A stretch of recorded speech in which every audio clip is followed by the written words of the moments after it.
Angelita Jenu can equate. I say, by even Volo can equate.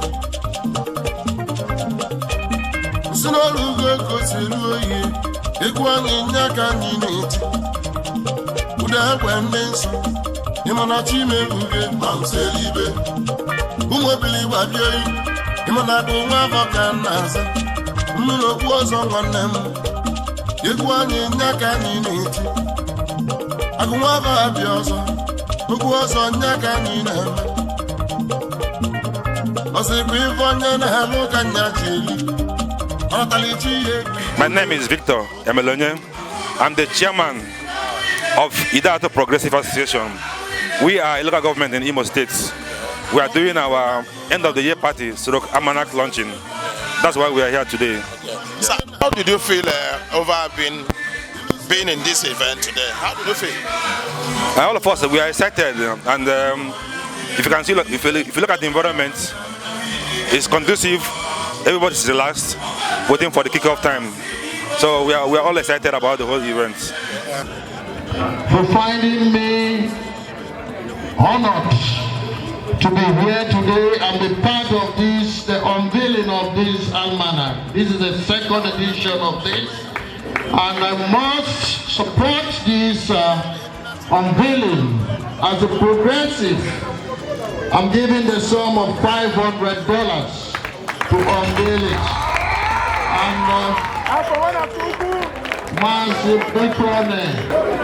I am proud of the second edition of the almanac, and I'm here to support this almanac with a sum of 1,000 cedis. Yes, sir. God bless you. A lot of applause. God bless you. Yeah. Okay, come there. Some of 1,500 Ghana cedis. I need the sum of 500 Ghana cedis cash. Because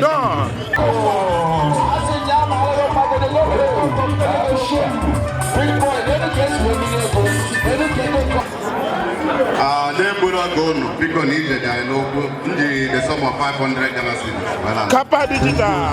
Kappa Digital, 500 Ghana cedis. Yes, sir. No, I'm with you. It was the Yana and 400. God bless you, sir. Freedom.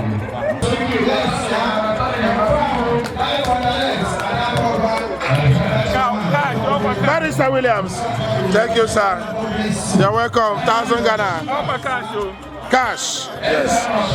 1,000 Ghana cedis. Cash. Ideato, 400 Ghana cedis. Cash.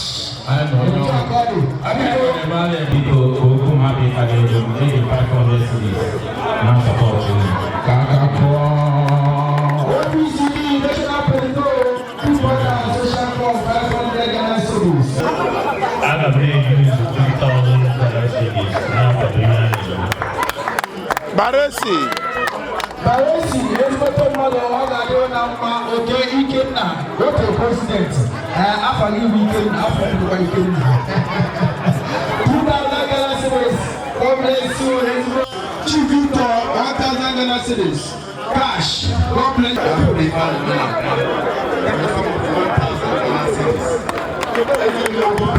Thank you.